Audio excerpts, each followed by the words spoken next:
नमस्कार। आकाशवाणी से प्रस्तुत है समाचार संध्या।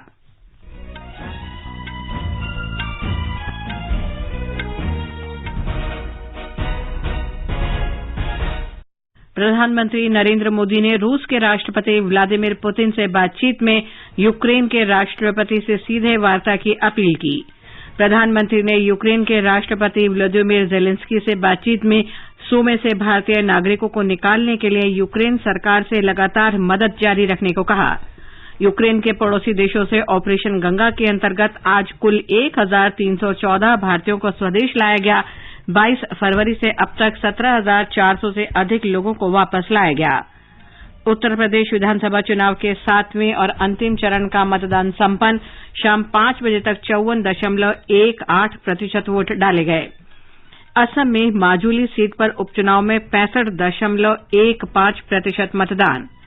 निर्वाचन आयोग ने मणिपुर के 2 जिलों के 5 विधानसभा क्षेत्रों के 7 मतदान केंद्रों पर कल पुनर्मतदान का आदेश दिया। प्रधानमंत्री ने कहा, गरीबों और मध्यम वर्ग के बच्चों के लाभ के लिए निजी मेडिकल कॉलेजों में आधी सीटों पर सरकारी मेडिकल कॉलेजों के बराबर फीस ली जाएगी। और कोयला आधारित ऊर्जा उत्पादन में 7.5% से अधिक की बढ़ोतरी।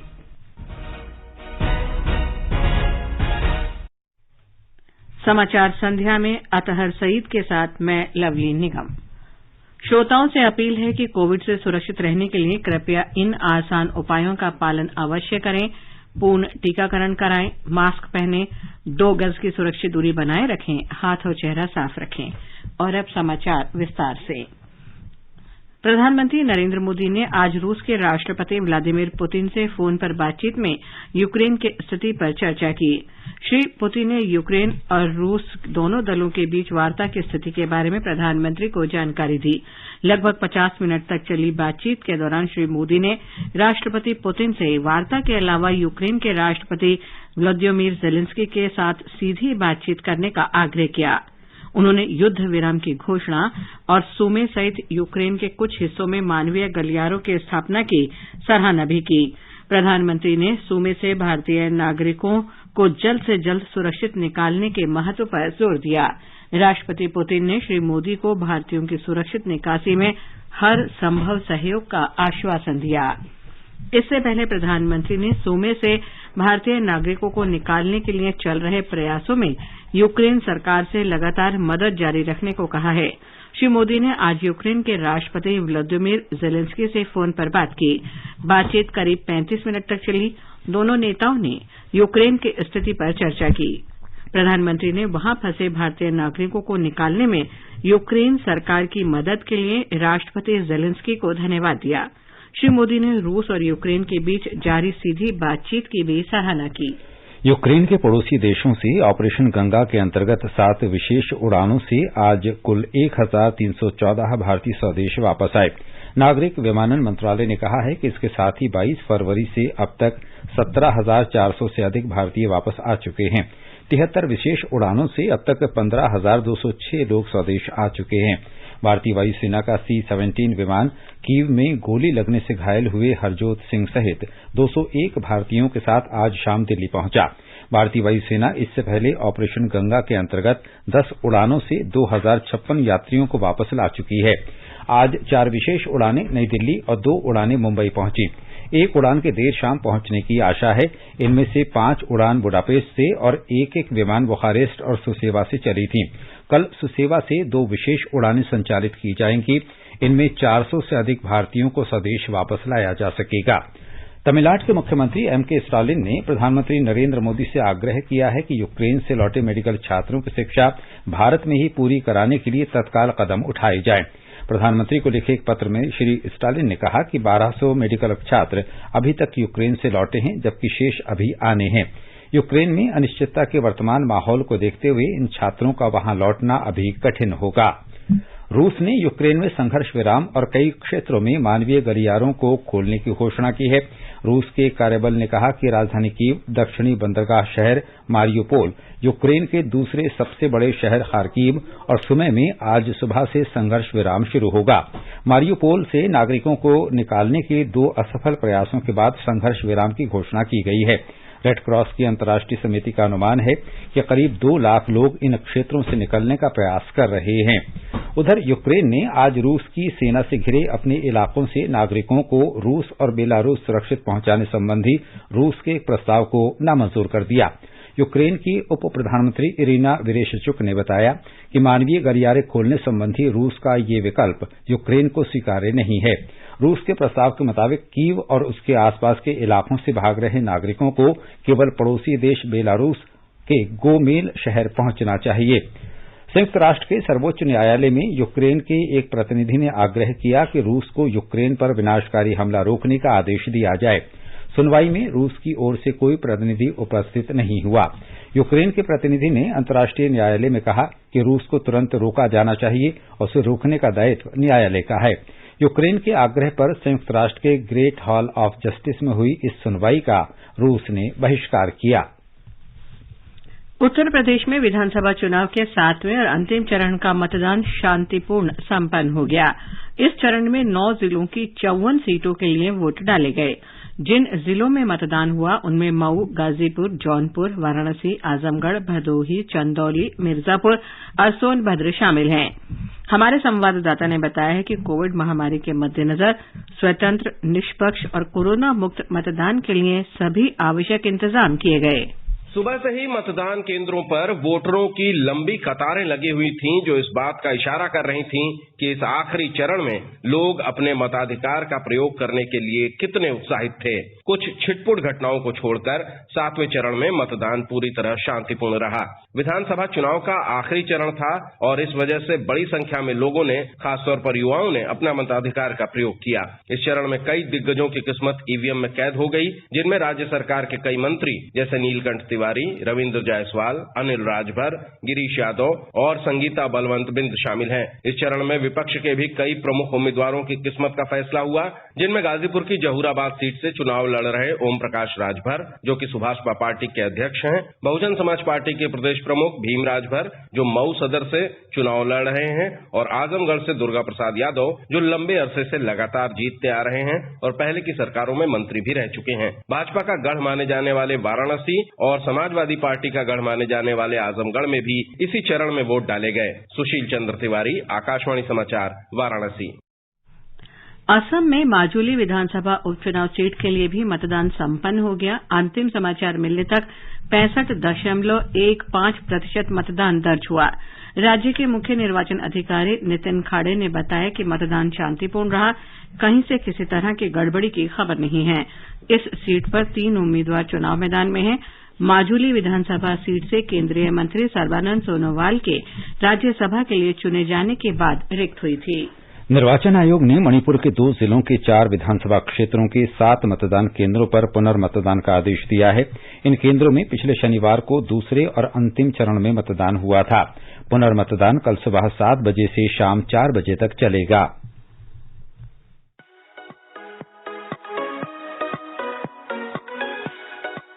जनादेश 2022 5 राज्यों के विधानसभा चुनाव नतीजों की विशेष कवरेज आकाशवाणी के साथ 10 मार्च 2022 को विशेष कार्यक्रम। ताजा रुझान और परिणाम जानने के लिए जुड़े रहिए हमारे साथ सुबह 8 बजे से। चुनाव नतीजों पर हिंदी और अंग्रेजी में विशेष चर्चा और विश्लेषण शाम 7:20 से रात 8 बजे तक। चुनावी राज्यों पर विशेष रेडियो ब्रिज कार्यक्रम रात 9:15 बजे से रात 10 बजे तक। आकाशवाणी के FM गोल्ड, राजधानी चैनल और राष्ट्रीय नेटवर्क पर भी विशेष कार्यक्रम।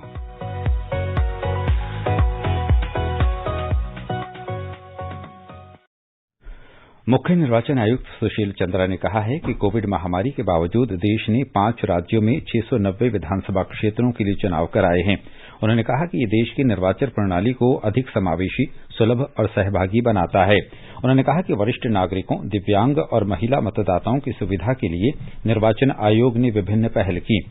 श्री चंद्रा ने मतदाताओं के सामने आने वाली बाधाओं को दूर करने के लिए लागू किए गए अभिनव उपायों की सराहना की। उन्होंने कहा कि 5 राज्यों में विधानसभा चुनावों के लिए 1 करोड़ 10 लाख से अधिक नए मतदाता जोड़े गए। उन्होंने कहा कि 5 राज्यों में कुल 2 लाख से अधिक मतदान केंद्र स्थापित किए गए। ये संख्या 2017 के चुनावों की तुलना में लगभग 31,000 अधिक है। उन्होंने कहा कि मतदान कर्मियों ने उत्तराखंड में दुर्गम इलाकों और बर्फ से ढके क्षेत्रों में मतदान कराया। इसके अलावा मणिपुर के दूर दराज और संवेदनशील क्षेत्रों में भी मतदान कर्मियों ने प्रक्रिया पूरी करवाई। उन्होंने कहा कि वे निगरानी दलों के प्रयासों से प्रलोभन मुक्त चुनाव सुनिश्चित हो सके। श्री चंद्रा आज निर्वाचन आयोग द्वारा आयोजित लगभग 32 देशों और 4 अंतर्राष्ट्रीय संगठनों के चुनाव प्रबंधन निकायों के लिए वर्चुअल माध्यम से अंतर्राष्ट्रीय चुनाव आगंतुक कार्यक्रम IEEVP 2022 को संबोधित कर रहे थे। निर्वाचन आयोग ने आज 6 राज्यों में 13 राज्यसभा सीटों के लिए चुनाव की घोषणा की। इसमें असम, पंजाब, हिमाचल प्रदेश, केरल, त्रिपुरा और नागालैंड शामिल हैं। अधिसूचना 14 मार्च को जारी की जाएगी, जबकि मतदान 31 मार्च को होगा। ये समाचार हमारी वेबसाइट newsonair.com/hindi और हमारे mobile app news on AIR पर भी उपलब्ध हैं।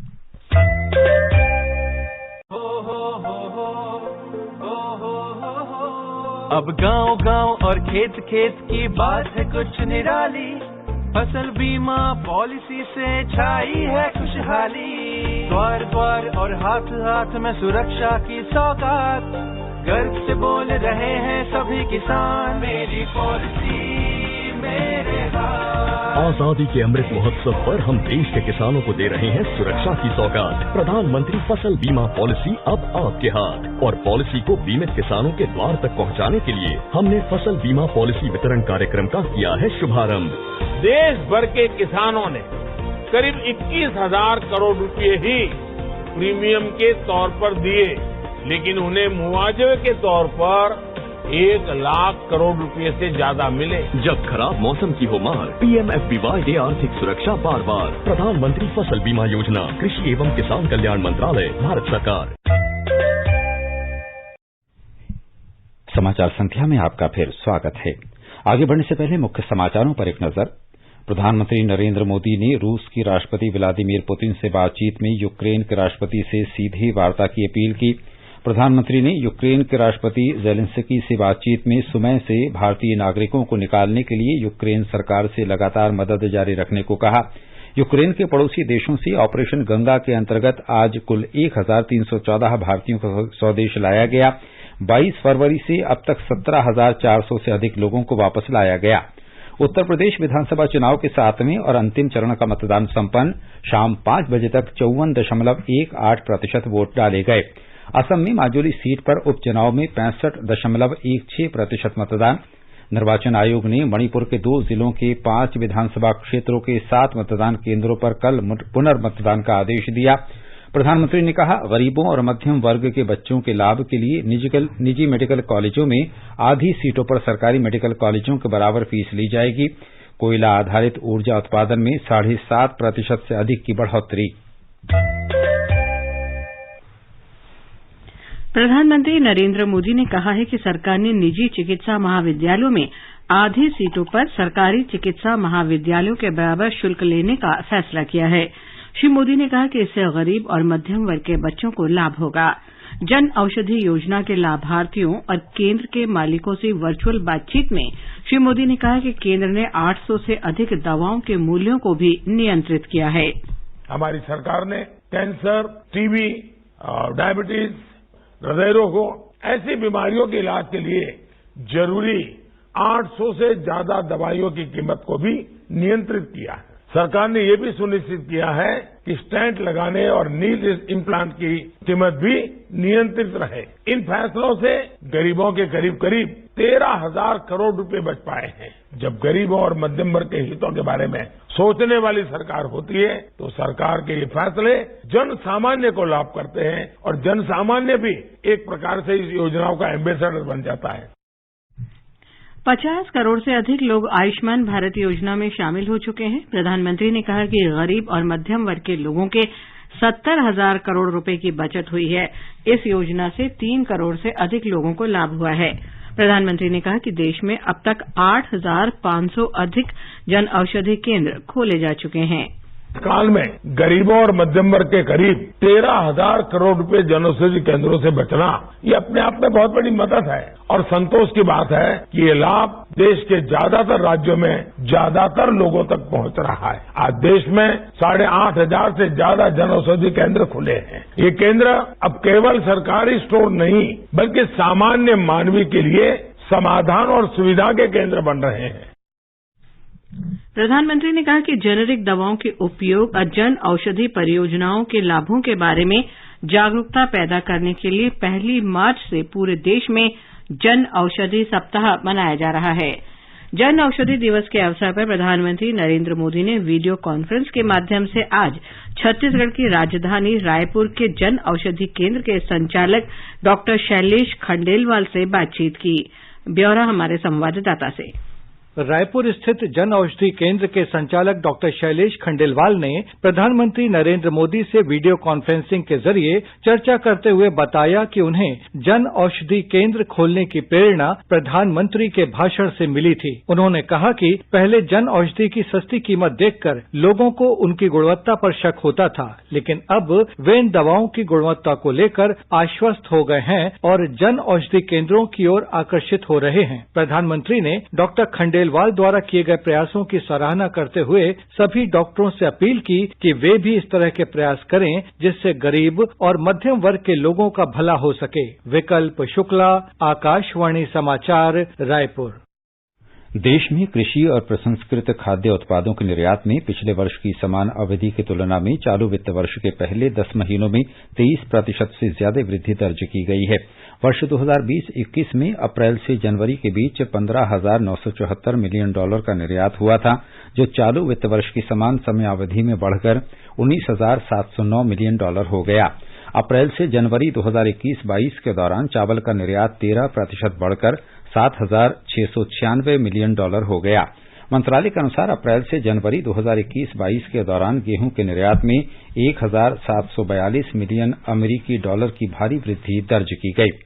खरीफ विपणन सत्र में अब तक 725.93 लाख मीट्रिक टन धान की खरीद की जा चुकी है। चंडीगढ़, गुजरात, असम, हरियाणा, हिमाचल प्रदेश, जम्मू कश्मीर, झारखंड, पंजाब और उत्तर प्रदेश सहित खरीद वाले राज्यों में धान की खरीद सुचारू रूप से जारी है। अब तक लगभग 102.29 लाख किसानों को 1,42,000 लाख करोड़ रुपए से अधिक न्यूनतम समर्थन मूल्य के रूप में प्रदान किए जा चुके हैं।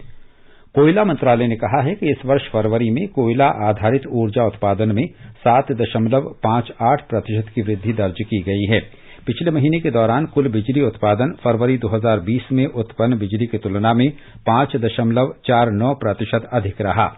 देश में कोयला उत्पादन फरवरी 2020 में 77.99 मीट्रिक टन की तुलना में पिछले महीने 2% बढ़कर 79.54 मिलियन टन हो गया। केंद्रीय कोयला राज्य मंत्री राव साहेब पाटिल दानवे ने कहा है कि सरकार ने कोयला उत्पादन को 60 करोड़ टन के मौजूदा स्तर से बढ़ाकर 100 करोड़ टन करने का लक्ष्य रखा है। कोयला मंत्रालय द्वारा आयोजित आजादी का अमृत महोत्सव प्रतिष्ठित सप्ताह समारोह के अवसर पर आकाशवाणी से विशेष बातचीत में श्री दानवे ने कहा कि सरकार कोयला उत्पादन बढ़ाने के लिए नवीन तकनीकों की खोज कर रही है ताकि इसका आयात कम किया जा सके। उन्होंने ये भी कहा कि इस वित्तीय वर्ष के दौरान देश ने पिछले वर्ष की तुलना में 10% अधिक कोयला उत्पादन किया है। प्रधानमंत्री नरेंद्र मोदी ने आज शाम दिल्ली में महिला दिवस की पूर्व संध्या पर नारी शक्ति पुरस्कार विजेताओं के साथ बातचीत की। भारतीय मर्चेंट नेवी में पहली महिला कप्तान कैप्टन राधिका मेनन ने कहा कि जब भी वो किसी देश में जाती हैं तो लोग उन्हें बताते हैं कि भारत के पास एक मजबूत नेता है। सुश्री मेनन ने कहा कि ये सुनकर उन्हें गर्व महसूस होता है। पुरस्कार विजेताओं ने प्रधानमंत्री के नेतृत्व और महिलाओं के लिए की गई पहलों के वास्ते उनकी प्रशंसा की। एक जो मिशन है हमारे प्रधानमंत्री महोदय का और एक जो उनका एक बहुत विस्तारित ज्ञान है, क्योंकि भारत के विभिन्न प्रांतों से लोग आए हुए थे, तमाम तरह की जो भाषाएं भारतीय भाषाएं हैं वो बोल रहे थे, लेकिन जिस तरह से वो उनके भावों को एक्सेप्ट कर रहे थे, स्वीकार कर रहे थे और फिर उनका जवाब दे रहे थे, ये बहुत अद्भुत है। और हम लोग बहुत भाग्यशाली हैं कि एक बहुत सक्षम नेतृत्व हमारे देश को मिला है। जो भी कदम प्रधानमंत्री साहब ने उठाए तो जो भी स्लोगन थे वो सही साबित हो रहे हैं। तो मैं तहे दिल से शुक्रिया अदा कर रही हूँ कि सारे जो स्लोगन है सारी जो वो पूरा हो रहा है। जैसा कि हमारे पीएम साहब ने कहा डिजिटल इंडिया का ख्वाब दिखाए, तो वो भी पूरा हुआ। प्रधानमंत्री जी किसानों के हित में बहुत ही अच्छा कार्य कर रही हैं। जैसे इनाम सेवा उन्होंने दी है, एफपीओ बनाए हैं, जिनसे किसान एक साथ जुड़ के एक छत के नीचे अपने प्रोडक्ट को सेल कर सकते हैं। आजादी के अमृत महोत्सव के अंतर्गत स्वतंत्रता संग्राम में अपने प्राणों को न्यौछावर करने वाली वीरांगनाओं की गाथाओं पर आकाशवाणी लाया है विशेष प्रस्तुति अपराजिता।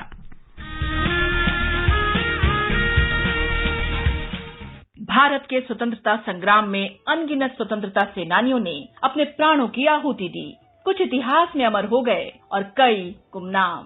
आजादी के अमृत महोत्सव के अंतर्गत 75 कड़ियों की श्रृंखला में हम उन वीरांगनाओं की बात करेंगे जिनका योगदान कभी भुलाया नहीं जा सकता। प्रत्येक मंगलवार परिक्रमा में सुनिए अपराजिता, देश की वीरांगनाओं को आकाशवाणी का सादर नमन।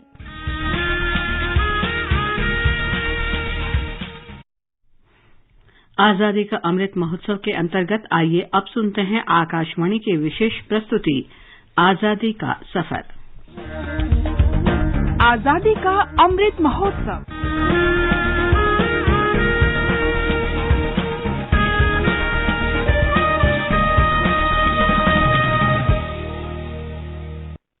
आजादी का सफर आकाशवाणी के संग। भारत का शानदार स्वाधीनता संघर्ष आधुनिक विश्व के महानतम संघर्षों में से एक है। आकाशवाणी से हम आपके लिए रोजाना ला रहे हैं इस शानदार संघर्ष की झलक। देश के लिए खूब लड़े थे, निस्वार्थ से भाव बड़े थे, अंधियारा भगाया दिखाई रोशनी, आज भी हमें खलती है वो कमी। आज की कड़ी में हम स्मरण कर रहे हैं स्वाधीनता सेनानी और उत्तर प्रदेश के प्रथम मुख्यमंत्री भारत रत्न गोविंद वल्लभ पंत को। उनका निधन 7 मार्च 1961 को हुआ था। पंत का जन्म 10 सितंबर 1887 को वर्तमान उत्तराखंड के अल्मोड़ा में हुआ था। पंत के दादा बद्री दत्त जोशी ने उनका पालन पोषण किया और इससे पंत के राजनीतिक विचारों को दिशा मिली। वीरों का बसंत थे, अंग्रेजों का अंत थे, कलम का कमाल था, तलवार की धार थे। सक्षम वकील के रूप में प्रसिद्ध पंत को कांग्रेस ने 1920 के दशक के मध्य में काकोरी केस में शामिल राम प्रसाद बिस्मिल, अशफाकुल्लाह खान और अन्य क्रांतिकारियों को बचाने की जिम्मेदारी सौंपी। उन्होंने 1928 में साइमन कमीशन के विरुद्ध प्रदर्शनों में भी हिस्सा लिया। साइमन कमीशन के विरोध के दौरान पंत को गंभीर चोट लगी। इसके कारण वे जीवन भर सीधे खड़े नहीं हो सके। गांधी जी से प्रेरित होकर पंत ने अपने क्षेत्र में नमक मार्च आयोजित किया, जिसके लिए 1933 में उन्हें जेल जाना पड़ा। प्रोविंशियल कांग्रेस के अधिवेशन में शामिल होने के कारण पंत को 7 महीने की जेल हुई। 1934 में पंत को केंद्रीय विधानसभा के लिए चुना गया। राजनीतिक कौशल के कारण पंत को कांग्रेस के नेताओं की सराहना मिली और वे विधानसभा में कांग्रेस पार्टी के उपनेता बना दिए गए। सत्याग्रह में भाग लेने के कारण 1940 में पंत को गिरफ्तार किया गया और जेल भेज दिया गया। 1942 में पंत को भारत छोड़ो आंदोलन के दौरान गिरफ्तार किया गया और कांग्रेस के अन्य नेताओं के साथ उन्हें अहमदनगर किले में 3 वर्ष की कैद हुई। खराब सेहत के कारण मार्च 1945 में पंत को रिहा कर दिया गया। होठों पे अपने मुस्कान तैरती, आंखों में झलकती है नमी। 1937 में प्रांतीय चुनाव में इंडियन नेशनल कांग्रेस को संयुक्त प्रांत में बहुमत मिला और पंत 17 जुलाई 1937 को संयुक्त प्रांत के मुख्यमंत्री बने। 1946 के चुनावों में कांग्रेस ने संयुक्त प्रांत में एक बार फिर बहुमत प्राप्त किया और पंत को पुनः मुख्यमंत्री बनाया गया। वे 1947 में स्वतंत्रता के बाद भी इस पद पर रहे। जवाहरलाल नेहरू ने 10 जनवरी 1955 को पंत को केंद्रीय मंत्रिमंडल में गृह मंत्री बनाया। गृह मंत्री के रूप में भाषाई आधार पर राज्यों का पुनर्गठन पंत की मुख्य उपलब्धि थी। 1957 में पंत को देश का सर्वोच्च सम्मान भारत रत्न प्रदान किया गया। महान स्वाधीनता सेनानी को हमारा नमन।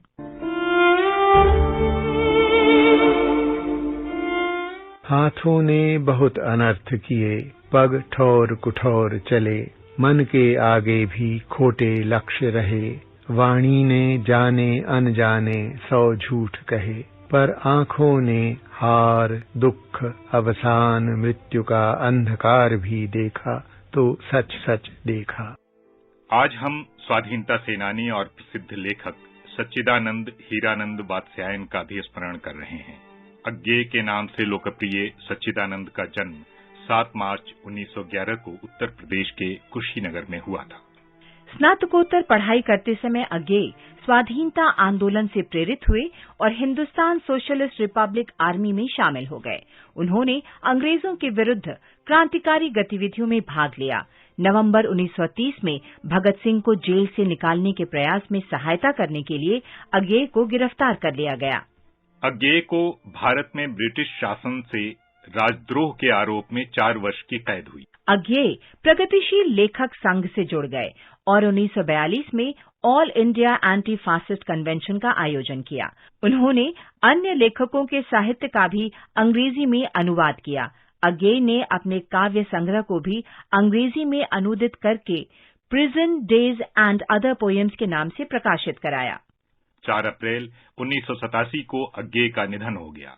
महान भारतीय को आकाशवाणी समाचार की ओर से श्रद्धांजलि। आज बस इतना ही। आजादी का सफर आकाशवाणी के संग। कल फिर मिलेंगे नई कड़ी के साथ।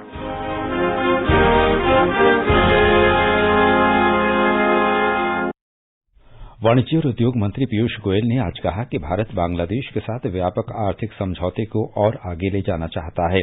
श्री गोयल ने एक कार्यक्रम में कहा कि प्रधानमंत्री नरेंद्र मोदी और बांग्लादेश की प्रधानमंत्री शेख हसीना के प्रयासों की बदौलत दोनों देशों के रिश्ते नई ऊंचाइयां छू रहे हैं। शिक्षा मंत्रालय ने जनता को आगाह किया है कि नकली वेबसाइट के धोखे में न आए और नौकरी के लिए आवेदन करते समय संबंधित विभागों की आधिकारिक वेबसाइट से ही प्रमाणिक सूचना लें। मंत्रालय ने www.sarvshiksha.online, समग्र.शिक्षाअभियान.co.in और शिक्षाअभियान.org.in को खास तौर पर जारी बताया है।